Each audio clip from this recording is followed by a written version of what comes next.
Oke, halo semuanya. Assalamualaikum warahmatullahi wabarakatuh. Jadi, di sini saya akan menceritakan biografi singkat tentang Wilhelm Maximilian Wundt.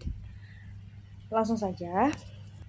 Jadi, Wilhelm Maximilian Wundt lahir pada tanggal 16 Agustus 1832 di kota Nechkarau, Baden. Sekarang bagian dari Mannheim, Jerman. Dan beliau wafat pada tanggal 31 Agustus 1920 di kota Groboten, Leipzig, Jerman. Oke, singkat saja. Pendidikan dan awal karir 1851 sampai 1856, Wundt menempuh pendidikan kedokteran di Universitas Tübingen, Heidelberg, dan Berlin. 1856 meraih gelar doktor di bidang kedokteran dari Universitas Heidelberg. 1857 sampai dengan 1874 menjadi asisten Hermann von Helmholtz, ahli fisiologi ternama. Disinilah Wundt mulai tertarik pada hubungan antara fisiologi dan proses mental.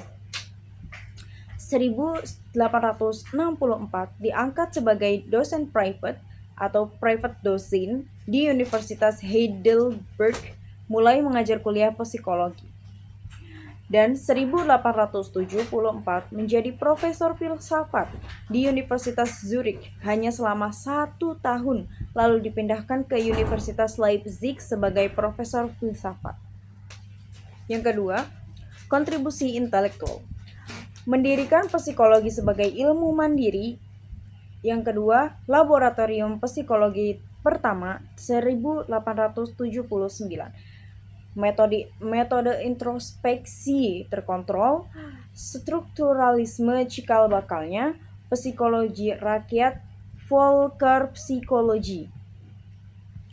Kontribusi terhadap psikologi.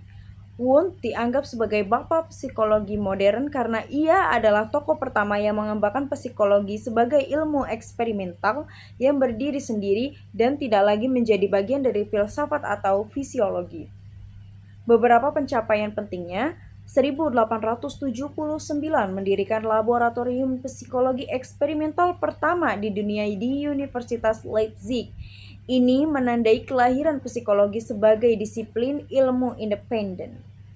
Yang kedua, ia mengembangkan metode introspeksi terkendali, yaitu cara sistematis untuk mengamati dan melaporkan pengalaman mental. Lalu, mempengaruhi banyak murid yang kemudian menjadi tokoh penting psikologi dunia, seperti Edward Titchener, G. Stanley Hall, and Hugo Monsterberg. Dan adapun karya tulisnya, yang pertama ada Principles of Psychological Psychology, diterbitkan pada tahun 1874. German Grundzüge der Psychologischen Psychologie, karya paling terkenal Wundt. Buku ini menggabungkan fisiologi dan psikologi, menjelaskan bagaimana proses mental bisa dipelajari secara ilmiah, lalu dijadikan dasar kurikulum psikologi di banyak universitas. Yang kedua ada Lectures on the Human and Animal Mind, dan diterbitkan pada tahun 1863. Jerman Vorlesungen über die Menschen und Tierziel. Buku awal Wundt yang menjembatani fisiologi dan studi perilaku, mencoba memahami kesadaran dan respons dari manusia dan hewan. Yang ketiga ada Outline of Physiology, dan diterbitkan pada tahun 1896.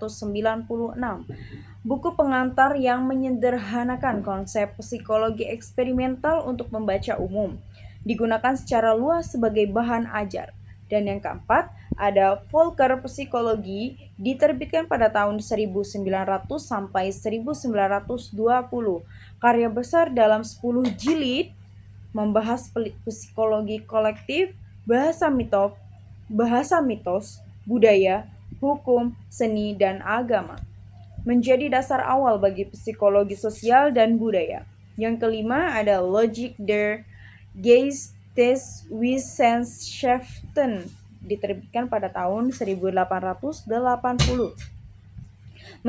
Menjelaskan tentang metodologi ilmu humaniora dan bagaimana psikologi berperan di dalamnya.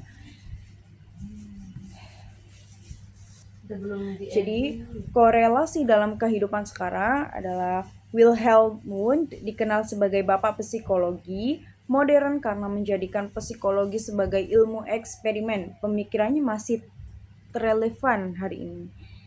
Oke. Assalamualaikum.